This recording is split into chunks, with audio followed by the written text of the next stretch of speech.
É porque você acabou de terminar. Qualquer porcaria que eu falo aqui tá bom pra você. Você tá acostumado com pouco. E eu tenho pouco pra oferecer. Então você gostou muito de mim por causa disso, né? Faz um pix aí pra mim, tem como? Se Deus tocar no seu coração. Ô, minha filha, comecei a te seguir, curti todos os seus destaques. Ajuda, tô te querendo, minha filha. Dá um passo pra frente. Vocês acham que vocês conseguiriam viver bem sem nós, homens? Se, por exemplo, a gente desaparecesse amanhã, vocês acham que faria falta? Não. Não faria falta? Como não? Você acha que, então, as mulheres viveriam da mesma forma, talvez até melhor, sem os homens? Sim. Sim? Eu tô aqui com o Bob, chega aí, Bob. Ele tá com uma construção aqui na rua de trás e tem um caminhão de cimento lá pra descarregar. Você acha que daria conta? Eu sou uma pessoa trans, não binária, então eu gostaria que o senhor corrigisse o artigo. Eu sigo a gramática, então está constando Antônio, portanto é masculino. Não está constando. De maneira sucinta, por que você não ama ser mãe? Porque eu não gosto da funça. Eu não gosto da função de ser mãe. Eu não gosto de acordar cedo, eu não gostei de ficar grávida, eu não gostei de minha pele encher de manchas, eu não gostei de pausar minha carreira. Eu gosto da função de ser mãe.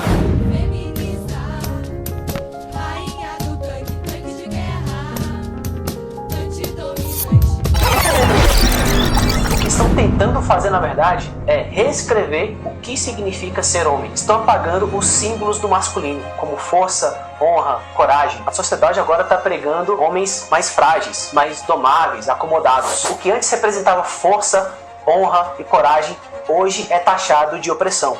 O guerreiro virou agressivo, o provedor virou machista, apagaram os símbolos do masculino e enfraqueceram a aparência do homem viril. A prática, pra mim, ser virtuosa nos dias de hoje é escolher ser sábia no lugar de ser impulsiva, escolher ser graciosa ao invés de ser grossa, é escolher ser firme no lugar de ser frágil e confusa emocionalmente. É, primeiro de tudo, ter um coração submisso a Deus, alinhado aos princípios da palavra de Deus. E isso vai desenvolver em você virtude de paciência, de bondade, de domínio próprio, de fé, de amor.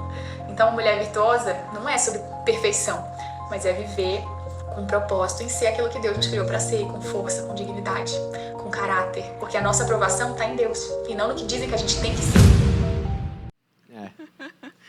Pode passar aí pra gente. Bom, para quem não conhece, nós dois, eu sou o Gabriel, essa aqui é a Bia.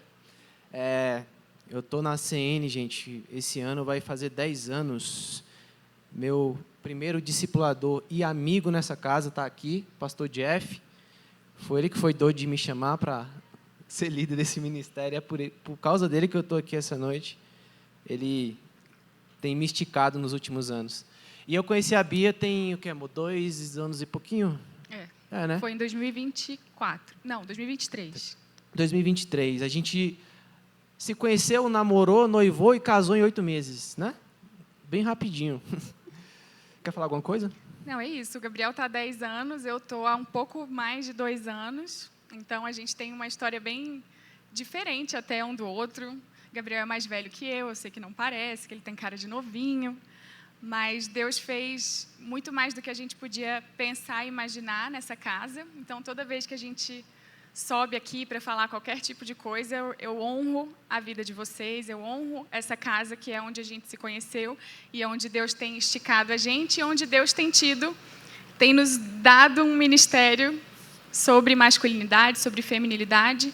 E por mais que não seja muitas vezes confortável falar sobre esse assunto, principalmente quando a gente tem um passado que é muito diferente disso que a gente está pregando, muitas vezes o inimigo quer nos atacar, quer lançar setas sobre nós, e nós sabemos que quem nos sustenta e quem nos trouxe até aqui e quem está nos capacitando para falar sobre isso é o próprio Deus. Então, nós cremos que é um testemunho mesmo na nossa vida, né? Amém. Bom, a gente vai começar aqui, pessoal, por algumas etapas, e a primeira etapa a gente vai trazer um pouco de contextualização, tá? Sobre o que está acontecendo no mundo de hoje com relação ao masculino, ao feminino, mas antes de eu entrar aqui na pregação de fato, eu queria fazer um sorteio. Eu tenho um livro aqui do Bispo, A Jornada de Meninos a Homens. Qual dos homens que estão aqui que ainda não leram esse livro? Tá. Vocês que não leram, eu vou falar um objeto que vocês possam estar usando, e o primeiro que chegar aqui leva. Pode ser? Quem está usando um Apple Watch preto e que não leu o livro? Ninguém? Quem está usando um tênis preto? Então chega, brother. Aposta em corrida, hein? É teu. Aê. Você vai ler, né? Você vai ler. Você vai ler, né? Então, beleza. Então é teu. Caramba, semana que vem. Manda o resumo. Bom, vamos lá, pessoal. Eu vou começar a falar aqui um pouco sobre como que a masculinidade tem sido deturpada ao longo de anos, né? E a gente entende que isso não é à toa. A gente entende que Satanás ele é muito estratégico naquilo que ele faz, né? Ele tem mirado destruir o conceito do que significa ser homem, porque ele sabe que isso ele entendeu que se ele tirar o homem da sociedade, se ele enfraquecer a figura do homem, o que significa ser homem, ele está destruindo primeiro o quê? A família, a casa, a sociedade como um todo, tá? E tudo isso começa antes do casamento, né, amor? Ou seja, lá na infância, na sua relação com teu pai, pode ser que alguns de vocês aqui hoje tenha tido um pai agressivo, ou um pai ausente, ou um pai que proferiu palavras que te machucou, ou então um pai que era omisso, que não te afirmou nada, né?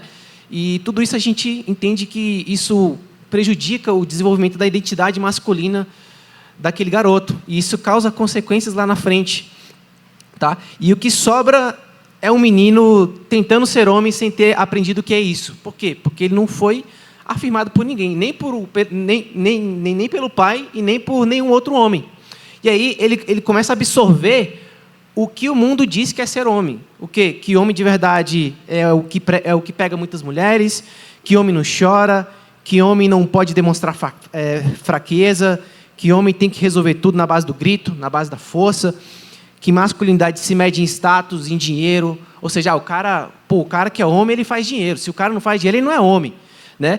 Ainda mais hoje nessa cultura de adoração ao dinheiro, de adoração ao status, né? E o homem é visual. O homem sabe que um dos papéis principais dele é prover. Então, meio que dinheiro mexe um pouco com a gente. Então, nós que somos homens, a gente tem que se policiar com relação a isso.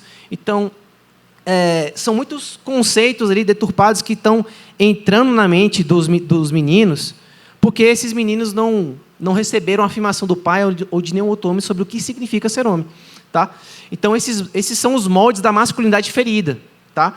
É o tipo de homem que vive de casca, porque ele não foi afirmado por ninguém, tá? E sabe qual que é o problema disso? O problema é que, se a gente não é afirmado pelo nosso pai ou por nenhum outro homem, se a gente não entende o que significa ser homem, esses homens eles não vão saber como conduzir um lar, eles não vão saber como amar a esposa dele de verdade, e tudo isso gera consequências de gerações e gerações. Quer comentar alguma coisa sobre isso aí, amor? Não, é isso mesmo. Vou entrar nas mulheres agora. Pode ir. Esse contexto, a gente sabe que não faltam dados, né, para embasar o que o Gabriel acabou de falar, dados alarmantes de que mais de, 70%, acho que a gente viu, de famílias brasileiras crescem sem pai. Já é algo natural. A gente vê mães solteiras criando seus filhos. E isso já é algo que todo mundo sabe. Então, existe também um lado, porque o diabo é inteligente, então ele ataca os dois lados para que os dois lados se odeiem cada vez mais. Então, o lado das mulheres peca justamente na falta de paternidade também. Assim como o Gabriel falou, que um homem que cresce sem a referência masculina cresce não sabendo o que é ser homem, e o que mais a gente vê hoje, como vocês viram no vídeo, são meninos com barba, né? São meninos que não viraram homem e que mandam esse tipo de áudio pedindo pix da garota, esse tipo de coisa. Isso aí é só uma base de tudo isso. Mas nós, mulheres também, que alguma de vocês, se vocês se identificarem com o que eu vou falar agora, se você cresceu sem a ausência, quer dizer, com a ausência de um pai, ou um pai omisso, como o Gabriel falou, agressivo, alcoólatra, que traiu a sua mãe inúmeras vezes, que viveu uma vida completamente distante daquilo que a gente sabe que um homem deve ser na palavra de Deus, talvez o discurso, por exemplo, feminista, tenha soado nos seus ouvidos como algo que faz muito sentido. Porque faz muito sentido quando você tem uma ferida bem grandona. Mas eu vou explicar para vocês por que isso acontece mais para frente. Então, uma pessoa que viveu com um homem muito ruim, quando ela ouve que homem não presta, isso não faz sentido na cabeça dela? Ela que viveu com, por exemplo, um homem horrível dentro de casa. Ou um pai também, né, horrível dentro de casa. Exatamente. Então, às vezes, a referência dessa menina é completamente deturpada e faz todo sentido. Dá para entender e a gente, inclusive, se compadece por esse tipo de história. Mas, provavelmente, esse discurso se torna algo libertador para você. Você pensa, caramba, é verdade. É isso mesmo, homem não presta, é isso mesmo, todo homem trai. E mesmo que você fuja da dor ao longo dos anos, você acaba atraindo, você mulher que viveu isso, acaba atraindo exatamente o mesmo tipo de homem que o seu pai era dentro de casa. E isso não é só espiritual, por mais que nós sabemos que é também, mas psicológico, né? Tem psicólogos e neurocientistas que comprovam que a gente tem essa busca por padrão daquilo que é familiar.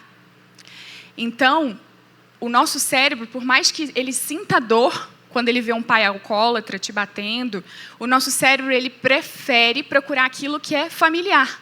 É mais confortável do que ter um homem muito saudável, completamente diferente do que o seu pai era com você. Isso te causa um desconforto inicial. Então, vocês percebem que vai um ciclo eterno, porque provavelmente esse homem também vai ser um marido horrível, um pai pior ainda. Então, isso é um contexto. Pai ausente, forma uma filha que busca validação de outros homens que também são homens ruins. Mas comigo foi diferente. Eu tenho, graças a Deus, um pai ultra mega presente, um pai que me deu todas as validações necessárias que eu precisava para escolher um marido de verdade, um homem de verdade. Mas assim, vocês devem estar pensando, então a Bia, com certeza, nunca passou por nada de ruim, então. Porque se ela teve um pai, muitos aqui devem conhecer meu pai, que é um amor de pessoa, incrível, um homem de verdade, um homem que tem cara de bravo, mas é um homem que me deu muito mais do que eu precisava. Só que também pode acontecer, infelizmente, pessoas como eu, que tive tudo o que eu precisava, ouvirem certos discursos e ficarem ali curiosas para flertar com aquilo que não vem de Deus. Então, foi isso que aconteceu. Mesmo que seja diferente do que a gente está imaginando, você ter uma super base em casa não te garante que você vai ser feminina, ser virtuosa, ser tudo isso. Porque, na verdade, a grande diferença é o próprio Deus, é o que Deus faz na nossa vida a partir da nossa história, sendo ela boa ou ruim. Então, eu fui uma pessoa, não sei no colégio de vocês ou na faculdade de vocês, mas no meu colégio, eu tinha aula de feminismo desde a 8ª série. Tinha uma aula chamada Projeto de Vida, eu acho, e era completamente explícito. A gente lia livros sobre isso, a gente estudava sobre isso de uma forma completamente enviesada, e eu fui doutrinada. Eu estudei também na faculdade jornalismo, e eu estudei na PUC-Rio. Se vocês não sabem, a PUC é uma universidade assim, tradicionalmente esquerdista. Então, a gente foi doutrinada dentro de sala. Os políticos, como era lá no Rio de Janeiro, os políticos de esquerda iam lá no pilotis da faculdade para conversar com a gente. Eu via aquilo e eu falava assim, caramba, ele está vindo aqui conversar comigo. E as ideias eram muito... Porque, assim, não vai ser uma ideia feia, senão ninguém iria ouvir e gostar do que está sendo falado. Mas era uma ideia que me dava um certo conforto. E eu sempre fui fácil de fazer amizade, sempre fui aquela que queria agradar os outros quando eu ainda não tinha sido tratada por Deus. Então, eu preferia estar junto com a manada, porque assim eu estava com o meu grupo, estava cheia de amigas. Então, quando meus pais começaram a me confrontar, tá, mas vamos conversar então, já que você está estudando sobre isso, vamos conversar. E meus pais, sempre muito sábios, perguntavam, mas como assim? Qual foi a origem do movimento feminista? Me conta mais o que você tem estudado. E eles, super crentes, mas tiveram esse cuidado. E eu falei, quer saber? Vou estudar também esse negócio a fundo. E na época eu fiz um curso chamado... E aí eles pagaram um curso para mim, eles foram espertos também, pagaram um curso chamado Desconstruindo o Feminismo. E aí eu fui estudar a fundo do que se tratava o feminismo, a origem do movimento, quem foi Simone de Beauvoir, quem foram os principais nomes do movimento feminista, se de fato realmente tinham sido as mulheres que tinham dado a nós o direito ao voto. Tudo isso eu fui atrás para ver se era verdade. E aí eu descobri coisas absurdas sobre esse movimento. Descobri, na verdade, que Simone de Beauvoir era uma mulher depravada que usou o movimento para legitimar os seus desvios morais pessoais. Então, era uma mulher que odiava a maternidade, que dizia com muita amargura que mulheres não deveriam ter filhos, que a maternidade era prisão. E esse discurso que é tão comum para a gente, o que é bizarro, né? Hoje em dia a gente já ouve sobre maternidade com uma certa... Ai, meu Deus, será? É tão difícil ser mãe. A gente ouve muito mais esse tipo de discurso do que o discurso cristão, do que o discurso lá de 2 Timóteo ou 1 Timóteo, que fala que a maternidade salva a mulher. E a gente ouve muito menos isso. Então, a verdade é que a nossa geração está cheia de mulheres que não foram validadas em casa, como o Gabriel falou, e agora buscam essa validação nos homens errados, que as encontram pela rua. Então, são mulheres que cresceram sem fonte de amor, que estão se alimentando de migalhas emocionais, que não enchem a barriga, de relações rasas e de uma autoestima que é criada por respostinha de stories do Instagram.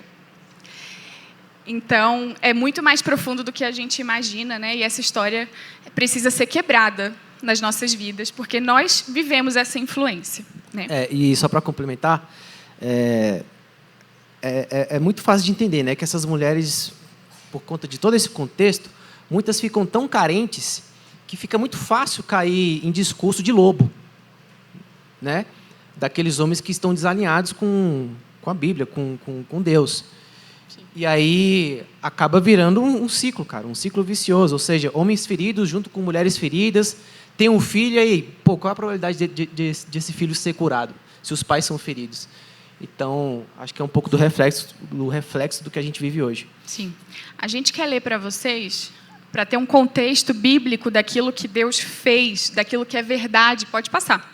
Daquilo que é verdade realmente, da verdade absoluta, pode começar. Deixa eu ler aqui Gênesis 1, 27 ao 28.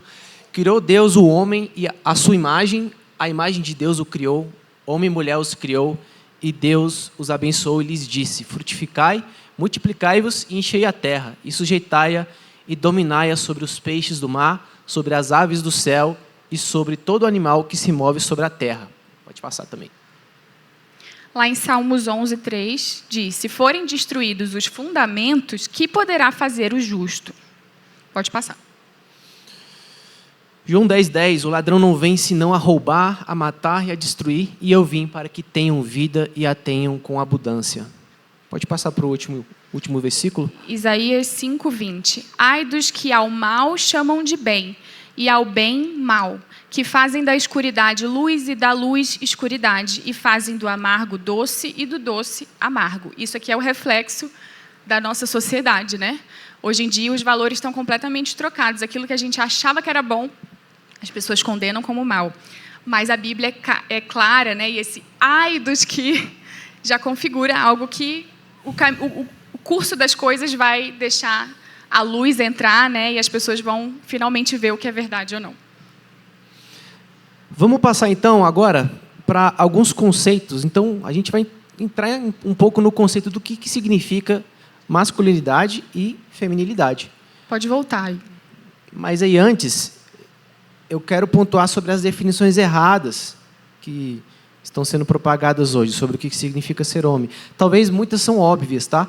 Mas não custa a gente reforçar, tá? Então, hoje, quando se fala de masculinidade, os extremos tomaram de conta. Então, criaram muitas caricaturas, é assim que fala, né? Caricaturas do homem, né? Distorções que não representam o que Deus sonhou para o homem. E aí eu escolhi aqui 4 perfis. Deve ter muito mais, né? Mas eu escolhi 4 perfis aqui para a gente falar. E o primeiro é aquele homem agressor. O agressor, o cara que é bruto, que usa da força para tudo. Graças a Deus, o meu pai não parece nada com isso. Meu pai sempre foi um cara muito manso. Mas dentro da minha família, eu tive um tio. Eu tenho um tio, né? Ele não morreu. Então, eu ainda tenho um tio que... Hoje ele está melhor, talvez pelas netas, que são 2 meninas, netas que ele tem, mas... cara, ele é um homem muito bruto, assim, muito agressor. E é uma pena, porque eu vi minhas primas, que são filhas dele, sofrerem muito com isso. E são primas que tomaram caminhos errados na vida. E eu tenho certeza absoluta que grande parte das decisões erradas que elas tomaram foi porque não tiveram um pai para orientar. E talvez o meu tio tenha recebido isso do pai dele, que foi meu avô, que meu avô já morreu. E minha mãe conta algumas histórias do meu avô. Ela falava assim que quando elas eram crianças, eram 6 irmãs. E aí ela fala que todo mundo ali ficava brincando dentro de casa, estava todo mundo feliz.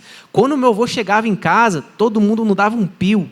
Todo mundo ficava em silêncio, com medo do meu avô. Ela fala isso para mim às vezes. A gente morria de medo do seu avô. E eu fiquei pensando, cara, como que é triste, né, para um homem gerar esse ambiente dentro da casa dele. Porque ele é muito bruto, muito agressor, dominador, ele usa a força para controlar, a voz alta para intimidar, a raiva como ferramenta de liderança, entre aspas, né? Então, esse homem que causa trauma, que fere, que impõe, na verdade, ele não está exercendo a liderança que a Bíblia fala para ele exercer. Na verdade, tudo isso aí é uma insegurança disfarçada de poder, né? Então, esse é o agressor. O machista, assim, tem um pouco de relação, né? O agressor, o machista, tal, mas tem alguns pontos aqui importantes para falar sobre o homem machista. É aquele cara que acredita que a mulher está sempre abaixo, que ele está sempre acima de todas as ocasiões ali com a mulher. Ele acha que é o homem que ama, é o homem que manda, é a mulher que obedece. E, em resumo, o machista ele não exerce a liderança que a Bíblia fala para o homem exercer, que é uma liderança sacrificial. Se você for analisar as Escrituras, você vai entender que Cristo ele não oprimiu a igreja, ele amou a igreja, amou com sacrifício. Então, a liderança que o homem tem que exercer com a mulher é uma liderança sacrificial. Ele se necessário, tem que morrer por ela. E o machista ele não faz isso. Tá? Então, o machista ele também é dominador. Na verdade, ele é dominado pelos seus impulsos ali mais primitivos, especialmente o desejo de controlar tudo, de controlar a mulher. Então, enfim, tem muito machista por aí. Depois tem o homem sensível demais e passivo. Então, aqui a gente tem o oposto do agressivo. É o homem que reprimiu tanto a sua masculinidade, tem medo de ser homem, e praticamente ele se tornou um fraco sem postura. E, convenhamos, né? Nenhum homem sem postura, nenhum homem sem firmeza causa atração pela mulher. Uma mulher feminina, uma mulher madura, uma mulher saudável, ela precisa ver no homem uma certa firmeza, uma certa posição. Ela precisa ver que aquele cara está indo para algum lugar, que ele sabe para onde é que está indo. Então, quando ela vê um homem frouxo demais, assim, se omite, tem medo de falar o que pensa, cede a toda hora. Tem que ter cuidado com os bonzinhos, porque pode ser algo parecido com o que o Gabriel está falando. Às vezes, eu já escutei meninas falando assim, ele é tão bonzinho, acho que eu vou dar uma chance para ele. E isso sempre é uma furada, porque... É uma furada. Não quer dizer que esse homem não seja de Deus.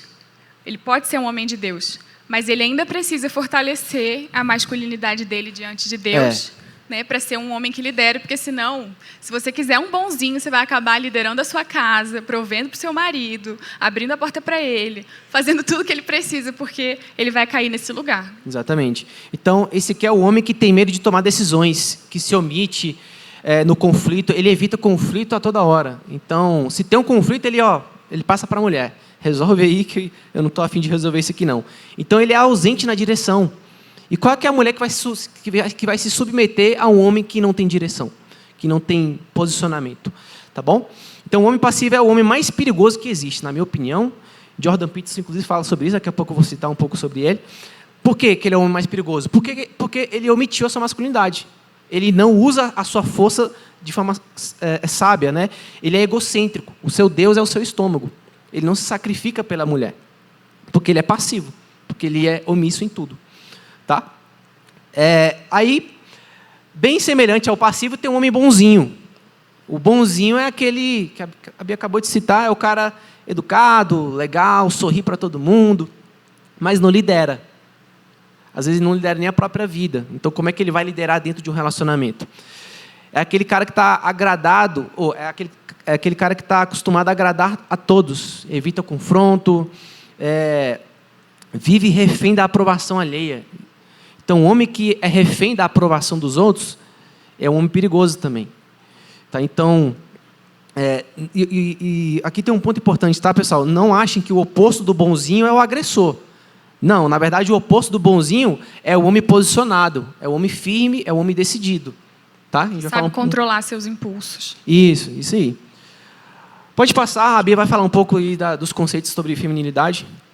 Bom, eu dividi entre 2 exemplos, porque eu acho que englobam aí a maioria dos conceitos errados sobre feminilidade.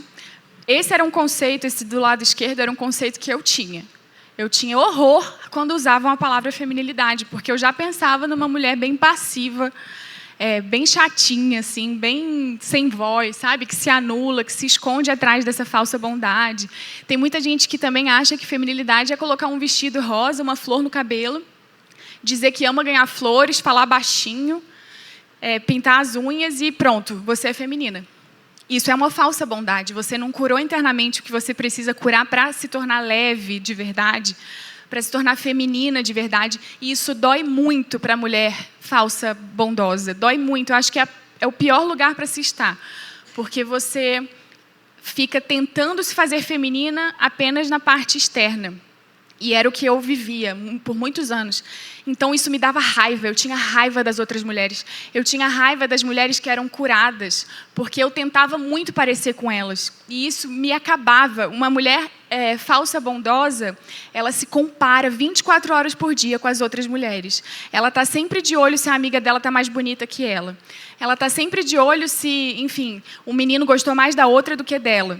Essa é a falsa bondosa, que, na verdade, não sabe o que é feminilidade. Ela só se veste como uma mulher passiva, boazinha.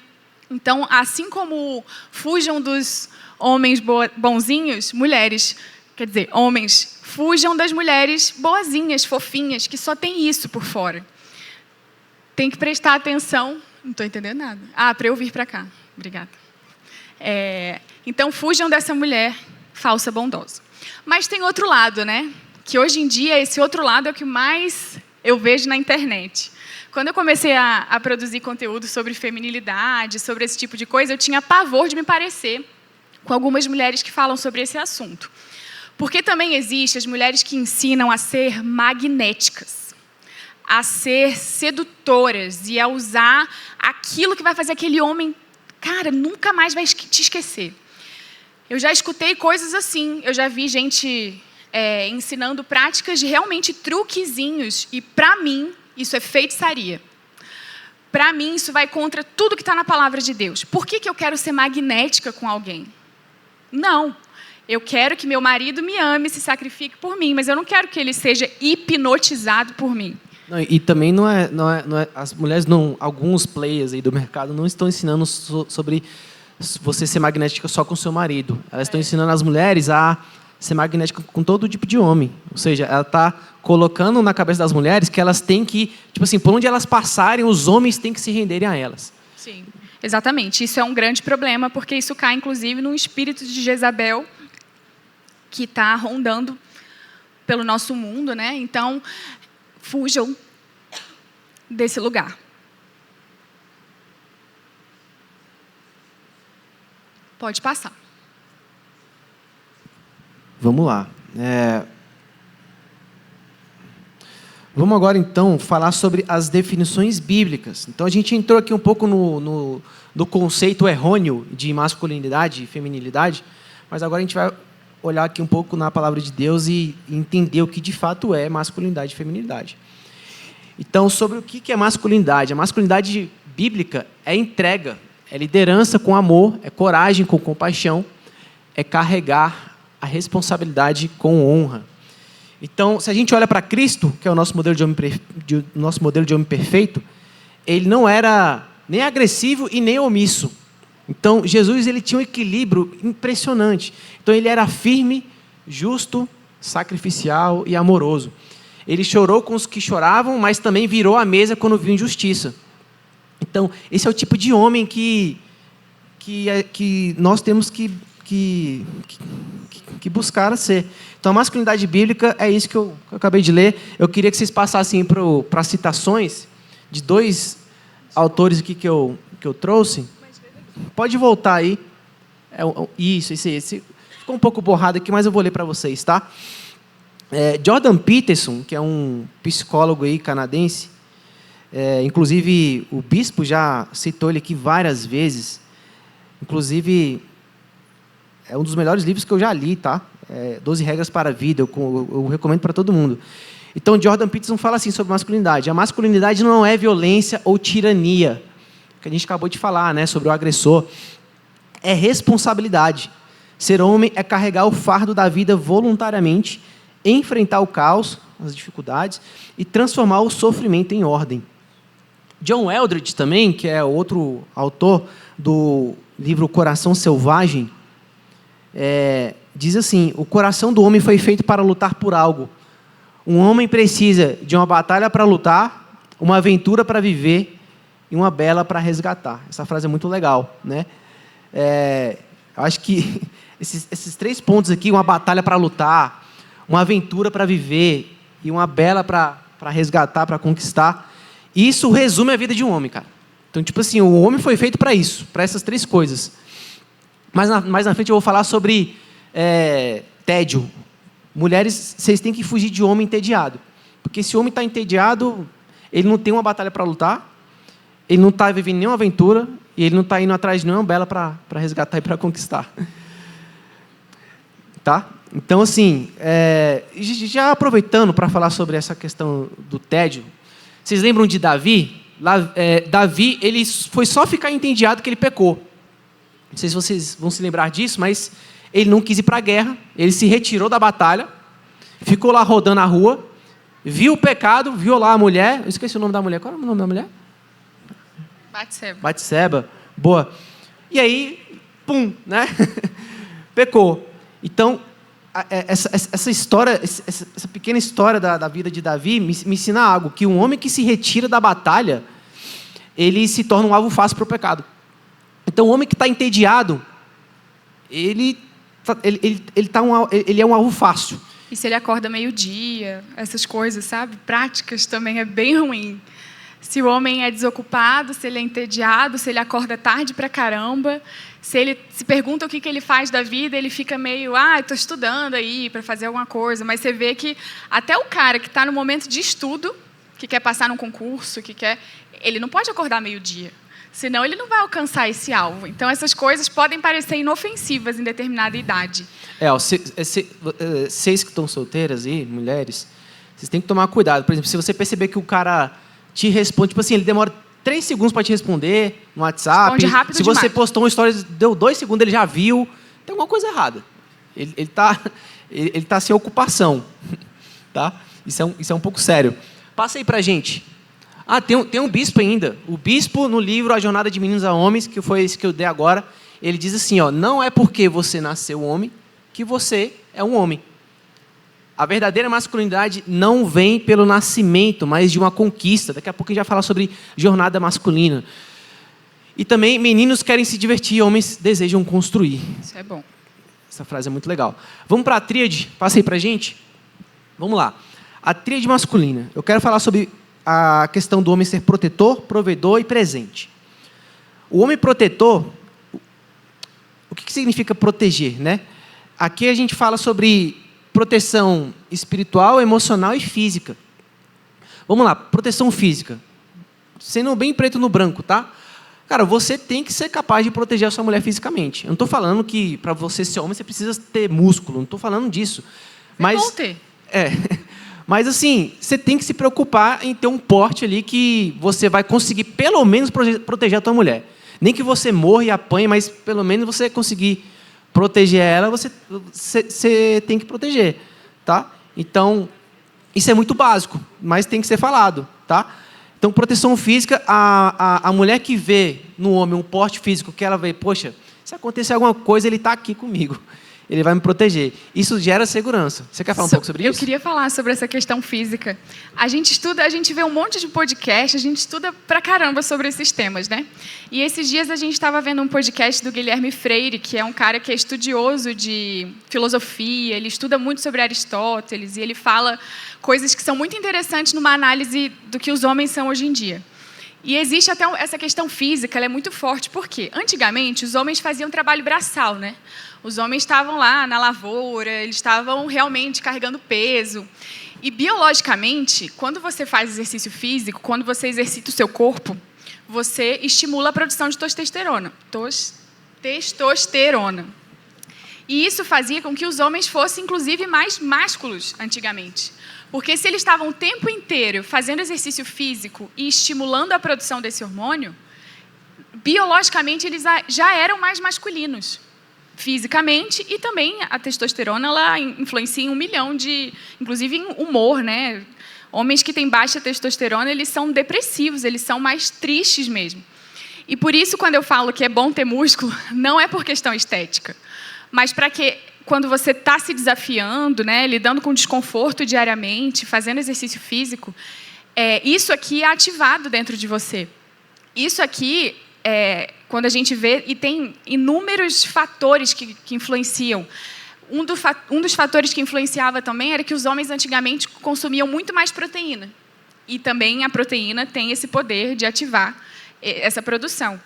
Então, homens, comam muita carne. Façam muito exercício físico, porque, por mais que não seja natural, talvez você não tenha tido um pai que foi referência para você. Mas só essas duas coisas já vão te fazer ser um homem mais capaz de proteger sua mulher. Amém. Então é interessante pensar nisso.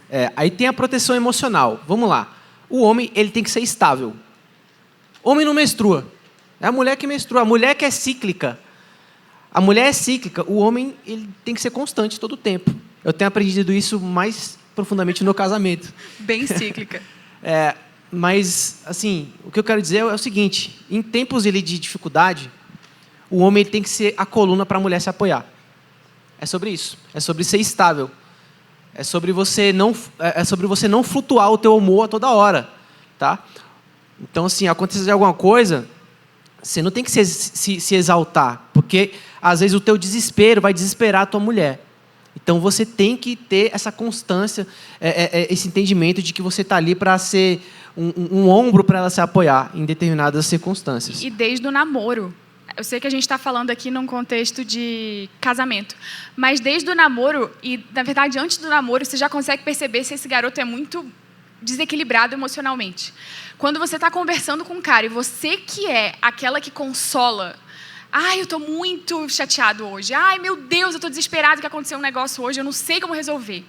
Ai, eu chorei pra caramba hoje de manhã, porque não sei o quê. Se você já está tendo esse papel de tipo, calma, vai ficar tudo bem. Gente, não case com um homem assim. Deixa ele se resolver emocionalmente primeiro. E depois, talvez, sem você ficar esperando por ele, mas aí ele vai arranjar uma mulher no tempo certo. E aí tem a proteção espiritual. Aí, gente, é a questão do sacerdócio. O homem é o sacerdote da casa. O homem é aquele que traz direção espiritual. Olha, a gente está indo para cá. Vem comigo, que vai estar bom. Então, o homem é aquele que ora, é aquele que protege a sua casa, é aquele que não deixa brecha na sua casa, no seu casamento. Então, é muito sobre a vida espiritual do homem, tá? É muito sobre o seu relacionamento com Deus. Porque aí entra a questão da submissão. A mulher não vai se submeter a um homem que não se submete a Deus. Se o homem não é sacerdote na sua casa, como que a mulher vai se submeter a esse homem? Ou seja, ele está desprotegendo a tua casa e está gerando insegurança com a sua mulher. Amém? Provedor, vamos lá. Prover não é só sobre dinheiro, gente. Tá? Eu tenho entendido isso com um pouco mais de cuidado nos últimos meses.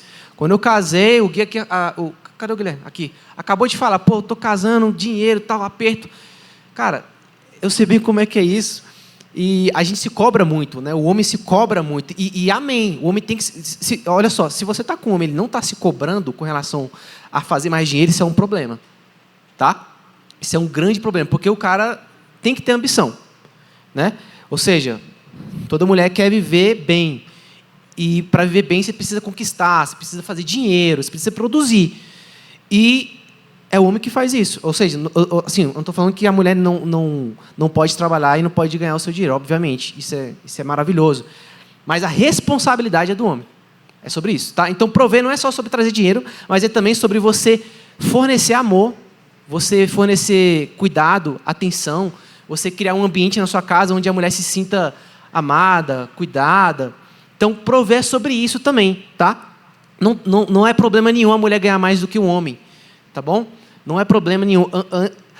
Antes, eu tinha um problema com relação a isso. Eu ficava imaginando, poxa, para eu casar, eu preciso já estar ganhando isso aqui. Porque senão eu não vou me sentir confortável em estar do lado de uma mulher. Então, Deus tem trabalhado no meu coração a respeito disso. Tá? Protetor, provedor e sobre presença. Tá? O pilar da presença. O homem ele tem que ter presença. E presença é liderança. Presença é firmeza. O homem não pode ser passivo e omisso. Tá? Então, a gente já falou um pouco sobre isso. Inclusive, uma das coisas que mata a hombridade do homem é a passividade. Tá? É a omissão. Ele deixa de ser estimado pela sua mulher. Tá? Então, aquele cara que é frouxo, omisso, passivo, ele perde o respeito. Tá? Ele perde o respeito. Eu vou avançar aqui. A Bia vai entrar agora um pouco sobre os conceitos de feminilidade, que o nosso tempo está apertando. Tá. Eu vou mostrar para vocês o primeiro ponto. Pode passar aí no slide. Pode passar. Eu quero ler essa frase com vocês. Feminilidade não é um molde, é um chamado. É caminhar com a firmeza de quem conhece seu propósito e com a doçura de quem é cheio do Espírito Santo. Então, ser feminina não é só gostar de flores. Não tem a ver com ser passiva, com ser apagada ou sem opinião. E muito menos com seduzir, com manipular, usar seu corpo para conquistar determinada coisa. Então, para deixar claro, eu sempre gosto de pensar na mulher de Provérbios 31. Muitas vezes a gente ouve falar de quanto ela era graciosa e elogiada pelo seu marido, mas a gente também esquece da parte de que ela acordava mais cedo que todo mundo, de que ela trabalhava com as suas mãos, que ela administrava servas, que ela fechava negócios, que ela plantava com as próprias mãos as vinhas, que ela administrava as suas servas, cuidava da casa e falava com sabedoria. Então, ela era tudo menos desocupada. Né? A mulher virtuosa ela era, pelo contrário, extremamente trabalhadora. E isso é algo que é difícil a gente ouvir quando a gente fala sobre feminilidade. A gente só ouve esse tipo de característica externa. Mas eu, lendo a história de Esther, seja Esther, seja Esther. Quando a gente vê a história de Esther, por exemplo, ela largou aquele conforto. Ela podia ficar lá de boa, no palácio, sendo rainha. Mas não, ela arriscou sua própria vida para cumprir seu propósito e salvar seu povo. Outra mulher que não era desocupada. Ruth, gente, se tem uma mulher que era responsável e trabalhadora, era Ruth. Ela estava viúva, ela tinha todas as desculpas do mundo para não trabalhar. Mas ela foi lá e não só começou a trabalhar para o seu sustento, mas para sustentar principalmente sua sogra. Ou seja, para mim, uma grande definição do que é ser feminina é não ser preguiçosa. Mulheres que estão aí meio também sem ter o que fazer. E eu não estou falando de fazer algo que produza dinheiro, necessariamente. Mas você tem, sim, como mulher feminina, você tem que estar fazendo alguma coisa. Você tem que estar procurando onde é seu propósito. Então, a mulher feminina, ela trabalha, ela se levanta e ela constrói coisas. Pode passar. Tem o Mike Murdock, que é um grande escritor, né? Dá para ver que ele é velho. Assim, eu acho que ele já morreu. Mas eu amo tudo que ele fala. E eu, especificamente, amo esse livro, que é 31 Segredos da Mulher Inesquecível. E ele define em 31 segredos, mas eu peguei alguns tópicos aqui importantes. Então, ela está disposta, a mulher feminina, leve, está disposta a ir aonde nunca esteve. Só um detalhe, o livro dele é com base na história de Ruth. Então, pensem na história de Ruth. Ela sai da zona de conforto para gerar algo novo.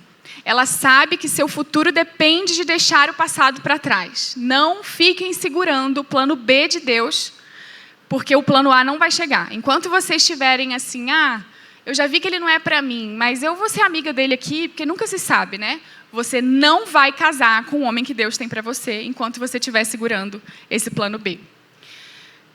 Não, pode continuar lá. Aí. Tá. A mulher leve respeita o mentorado de mulheres mais experientes. Então, parem de ficar procurando conselhos apenas de amigas de vocês, de colegas de vocês, contando os casos aí de dia a dia para uma conhecida de vocês. Procurem mulheres mais experientes, mais velhas mesmo. Procurem avós, procurem mães, procurem mulheres que estão casadas há 30 e pouco, 40 e poucos anos. Elas têm conselhos infinitamente melhores do que eu vou poder dar, inclusive. E a mulher inesquecível leva a sua obra e profissão a sério, que é o que a gente falou agora. E a mulher inesquecível é grata e aprecia os que estão à sua volta. Isso aqui é um bom começo para a gente ter aí de alvos para se tornar feminina, né? Então, não confunda delicadeza com fraqueza. Há mais poder numa mulher que fala com sabedoria mansa do que em 1000 vozes raivosas. Quanto mais você gritar, menos um homem vai querer te ouvir. Então, a feminilidade não é gritaria, mas também não é silêncio e passividade por ter medo desse homem. É sabedoria firme. A mulher feminina sabe o que dizer, mas ela espera a hora certa para dizer. Eu vou ler também uma frase do T.D. Jakes, que é o cara que escreveu aquele livro A Dama, Seu Amado, Seu Senhor. Slide. Depois eu falo da tríade. Pode passar. Pode passar. Aí. Ele escreveu aquele livro A Dama, Seu Amado, Seu Senhor, que é um livro maravilhoso também que fala sobre feminilidade. E ele disse: nenhuma mulher quer se submeter a um homem que não está submetido a Deus. Pode passar. E a Lisa Bever, ela disse: quando o marido se sacrifica à esposa primeiro, como Cristo fez, então as esposas se submeterão livre e alegremente aos seus maridos. Pode passar. Então eu quero entrar bem rapidamente nesse ponto da submissão. Porque isso eu sei que é um ponto que é bem delicado na nossa vida de mulher cristã, porque, infelizmente, o feminismo invadiu as igrejas quando se trata de submissão. Eu mesma tinha pavor dessa palavra, não gostava de pensar nesse assunto. Eu tinha uns amigos, quando eu era adolescente, que eles sempre citavam esse versículo que fala sobre a submissão, para quando a gente estava jogando imagem em ação e as mulheres claramente tinham ganhado, eles usavam esse versículo para meio que calar a gente. Eu tinha ódio disso. Mas a submissão bíblica é muito diferente do que a gente imagina, né? Não é servidão cega. É um tipo de aliança. É uma entrega consciente feita por uma mulher que entende que seu papel relacional é espiritual, voluntário e digno. E, é claro, você, mulher solteira, procure se casar e escolher muito bem, porque esse homem tem que ser submetido a Deus. Porque aí vai ser tão fácil se submeter a um homem que é guiado por Deus. É um alívio, na verdade. Eu encontrei um lugar de leveza nesse lugar de submissão. É tão bom você deixar que ele resolva certas decisões. E quando você sabe que ele está indo pelo caminho errado, é tão mais inteligente, eles ouvem tanto a gente. E muitas vezes ele não vai resolver como você queria que ele resolvesse, não é verdade? Aí você tem que ter a sabedoria de deixar o cara. Ele vai aprender. Eu estou aprendendo. Às vezes na minha velocidade, mais lento, mas é melhor deixar. Entendeu a mensagem, né? É isso aí. Pode passar. Tá. Então essa lógica espiritual aí dessa questão da submissão é essa. Um homem que não se submete a Deus vai se tornar todos aqueles tipos de homem que o Gabriel falou no início. E aí a mulher que não consegue se submeter a esse homem também vai se tornar aquela mulher. E aí o casamento vira um contra o outro. A mulher começa a querer dominar e muitas vezes esse homem, por ser passivo, se deixa e ama ser dominado. Então é uma coisa que vira um buraco sem fundo mesmo. Então eu considero que essa tríade, assim como o Gabriel falou, para a feminilidade é o temor, a sabedoria e a identidade. Quando você sabe quem você é, você não vai aceitar qualquer coisa. E você vai conseguir se tornar essa mulher que não é perfeita, muito pelo contrário, e esse homem que não é perfeito, muito pelo contrário, mas que são submetidos a Deus e são tratados e desenvolvidos pelo fogo do Espírito Santo. Pode passar. Vamos lá. A gente já está caminhando aqui para a conclusão. Agora a gente vai falar um pouco sobre... Calma, ainda tem mais um pouquinho. Mas a gente vai entrar em um ponto sobre o que forma o homem e o que forma a mulher, né? Qual que é o rito de passagem, qual que é a jornada de um menino para homem e de uma menina para uma mulher. Já falar um pouquinho sobre isso. E eu teria muitas coisas para falar sobre isso, mas eu escolhi 2 pontos aqui que acho que vai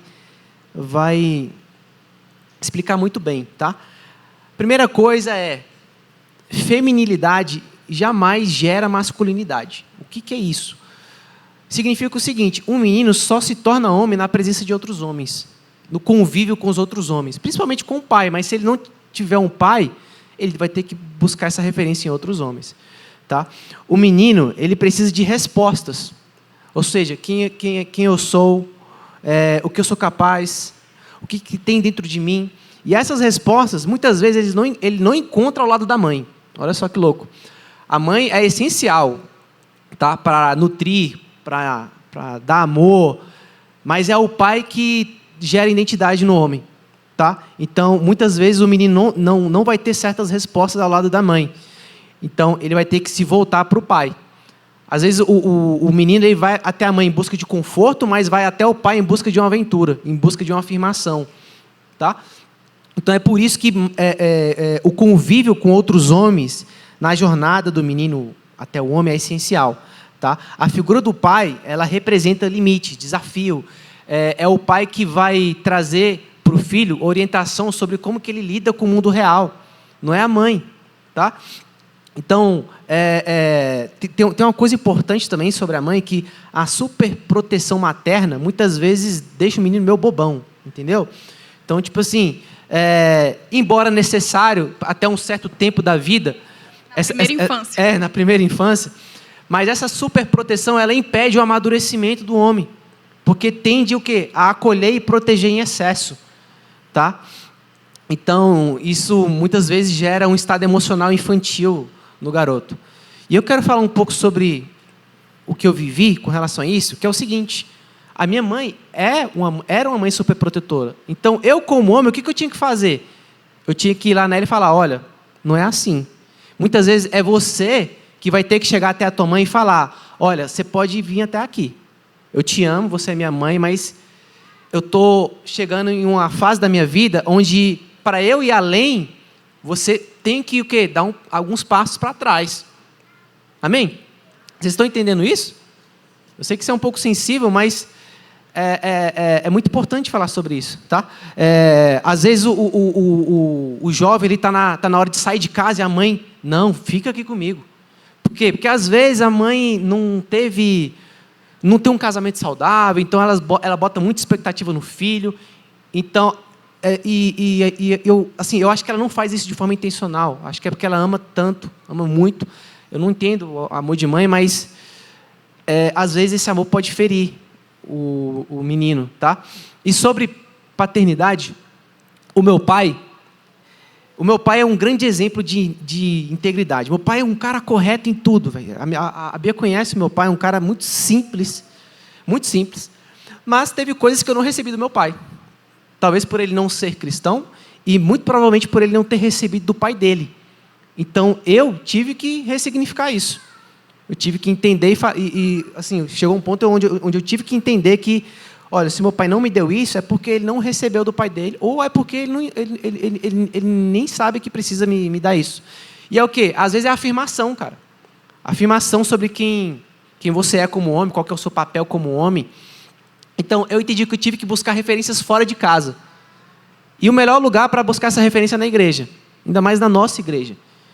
Então, poxa, aqui é um lugar seguro para você, às vezes, falar com o teu líder, com o teu pastor. O pastor Jeff está aqui, os líderes estão aqui, Yeshua, o Gui, o João, está todo mundo aqui. Então, às vezes, você precisa de um cara para conversar, para se abrir, porque, às vezes, você não tem essa figura masculina dentro da sua casa.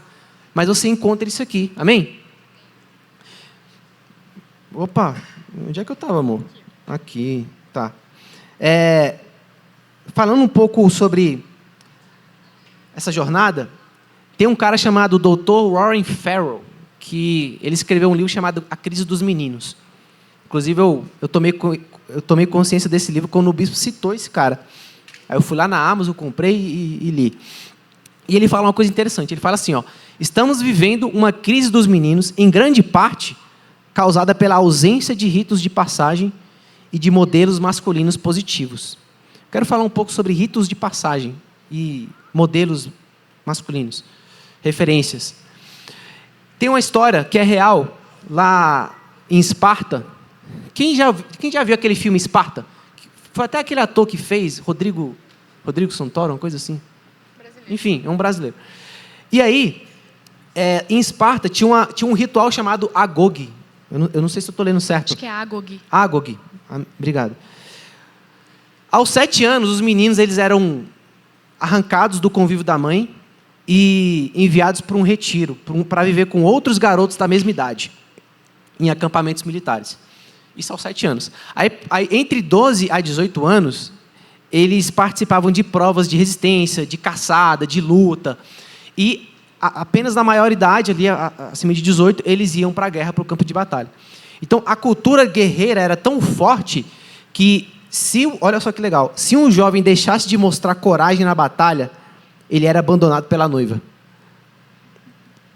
As donzelas de Esparta aprendiam canções de zombaria para humilhar qualquer jovem que mostrasse falta de coragem na batalha. E nas batalhas, eles tinham mais medo do descrédito dos seus companheiros do que das lanças dos inimigos. Então, olha só que legal, cara, isso aqui. Que legal. Não sei se dá para fazer isso hoje, né? Mas, assim, isso aqui é um exemplo de ritual, de passagem. Obviamente, a gente tem que considerar o contexto e a cultura daquela época, né? Mas o ponto aqui é o quê? A gente entender que meninos eles estão crescendo, os jovens estão crescendo, acreditando que não são mais necessários. E isso é horrível, porque eles acabam não tendo clareza sobre quem eles devem ser, qual que é o papel que eles devem cumprir na sociedade. Tem uma outra coisa que esse cara fala no livro dele, o Warren Farrell, desse livro A Crise dos Meninos, ele fala o seguinte, que um dos principais papéis do homem foi tirado ao longo dos anos. Ou seja, antes, o homem ele era obrigado a servir o exército, né? E também era muito comum o homem ser o único provedor da casa, antes da Revolução Industrial, né? Então, assim, o principal papel do homem era o quê? Era proteger, né? Ou seja, morrer pela sua casa e trazer dinheiro para dentro de casa. Só que isso foi tirado dele. Aí, isso o quê? Causou uma confusão sobre qual que é o meu papel agora, já que eu não sou o único provedor na minha casa e eu não tenho mais obrigação de lutar na guerra para proteger a minha casa e meu país. Então, isso foi gerando uma confusão nos papéis, tá? Sobre o que o homem tem que fazer e o que a mulher tem que fazer. Então, é por isso que ter uma referência masculina na jornada é crucial, porque é outro homem que vai apontar para o menino para onde ele tem que ir, e não a mulher ou a mãe, tá? Oi? Então, sem essa transmissão de conceito e de exemplo do que é ser homem, o menino cresce confuso, sem estrutura e muitas vezes hostil ao próprio papel masculino. Sobre homem e mulher, eu quero falar um pouquinho aqui para eu passar para a Bia. É o seguinte, muitos homens estão tentando agradar demais as mulheres, ao invés de inspirar por meio da firmeza, por meio da postura, por meio da liderança. O que uma mulher precisa não é de agrado o tempo todo, mas sim de proteção e de direção. Vocês conseguem entender isso também? Eu não estou falando que o homem não tem que agradar a mulher, obviamente tem, né? É um dos papéis dele, mas eu estou falando daquele cara que faz, que cede a todo tempo. Que, assim, aí a gente vai voltar naquele conceito do bonzinho e do passivo, tá? A mulher quer se casar com alguém que saiba para onde está indo. Um homem não pode buscar a sua afirmação na mulher. Isso aqui é muito sério. É o que a gente já falou, que a identidade masculina ela é fortalecida com o convívio com outros homens mais maduros do que ele. Tá? Longe dos cuidados, das regalias com a mãe e com outras mulheres. Então, o homem ele jamais deve ir até a mulher para buscar resposta nela, para buscar nela uma identidade. Ele já deve chegar nela com a sua identidade firmada, sabendo quem ele é.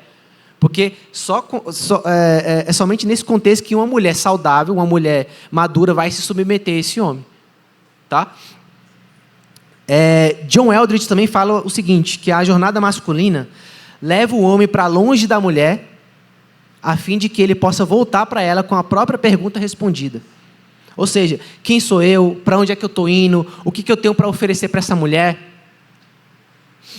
Outra frase dele muito famosa é essa aqui. Muitos homens vão até a mulher não para oferecer sua força, mas para beber da sua beleza, para ser afirmado por ela e se sentir homem. Olha só que forte isso. É um monte de lobo, né?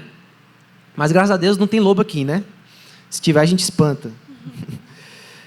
E a segunda parte dessa jornada é assumir responsabilidades e enfrentar a dor. É incrível como a sua vida muda depois que você assume responsabilidades. E aqui eu estou falando, você começar com coisas pequenas, chegar no horário, honrar um compromisso, porque tudo isso vai abrir portas para você. Você sendo fiel no pouco. Muitas vezes o homem está entediado porque ele rejeita assumir responsabilidade. Pode ter certeza, pode ser o contexto que for. Se o cara está entediado, se ele está sem fazer nada, ele está rejeitando alguma responsabilidade. Ele está se omitindo de algum compromisso que ele sabe que tinha que fazer, mas não quer fazer. Sim. Tá? E como é que você... Assim, por onde que você começa esse movimento de assumir responsabilidade? Pela sua postura. Você precisa mudar como você se apresenta diante das circunstâncias. Tá? No seu livro, 12 Regras para a Vida, o Jordan Peterson fala: fique de costas eretas e com os ombros para trás. É uma atitude que comunica: cara, eu não fujo da vida. Eu me posiciono com firmeza e com coragem diante dela. Então, a sua linguagem corporal, ela comunica algo. Tá? As pessoas vão fazer uma leitura de quem você é a partir da tua postura. E a forma como você se sente também reflete a tua postura. Então, se você anda toda hora cabeça baixa, ombros para trás, costa encurvada, uma postura de derrota, você vai se sentir um derrotado e as pessoas vão reagir a você como um derrotado.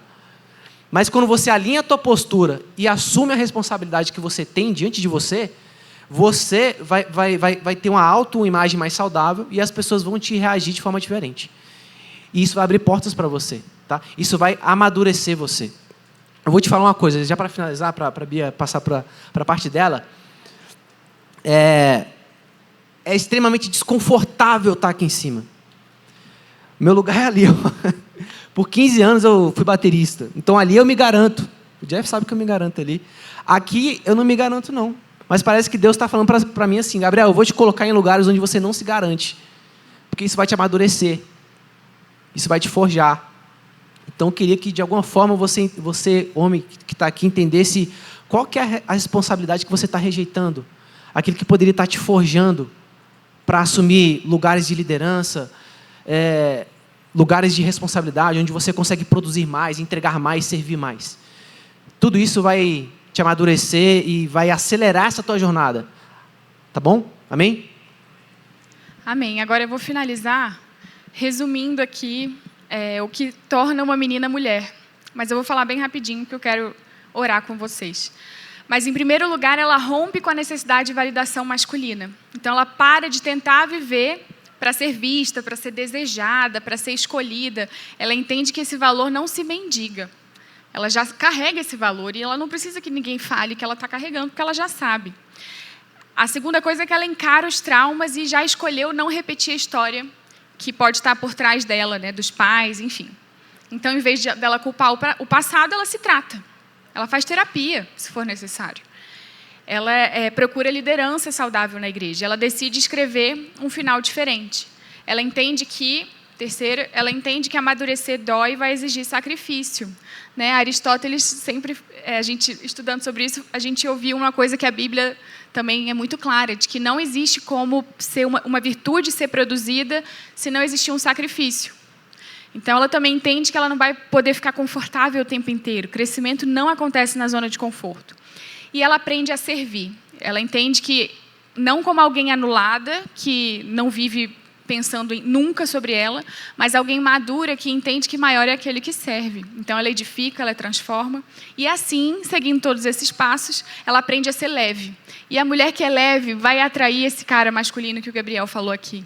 Não tem nada que um cara que já tem esse peso sobre ele goste mais do que uma pessoa que é leve. Não que é bobona e que está sempre comemorando independente da situação, mas que traz uma palavra de sabedoria, de conhecimento, de paz e tranquilidade. Então, eu queria, primeiro, pedir para vocês levantarem. Quero finalizar com uma frase que eu e o Gabriel montamos aqui, que é: não tem como atrair um homem masculino sendo masculina. E não tem como atrair uma mulher feminina sendo feminino. Então, quem tiver aqui disposto a viver essa jornada, que não é uma jornada de perfeição, muito pelo contrário. Eu erro muito, muitas vezes eu sou pesada, muitas vezes eu não sou submissa, muitas vezes eu sou brigona, agressiva, outras vezes a gente briga porque o Gabriel falhou em alguma coisa. Então, isso é ser cristão. A gente sabe qual é o alvo, a gente sabe qual é o modelo, a gente sabe aquilo que Deus tem para nós. Então, eu creio que existe muito mais um compromisso de que não é a perfeição, mas é a submissão ao Senhor. E eu vou aproveitar, então, para orar por vocês. Eu creio que é uma oração para quem realmente decide viver esse caminho de feminilidade e masculinidade à luz da Bíblia, sem nenhuma definição deturpada do que estão falando por aí. Então, eu queria convidar vocês, mulheres e homens, que decidem tomar frente realmente em ser exatamente aquilo que Deus nos criou para ser, mesmo com falhas.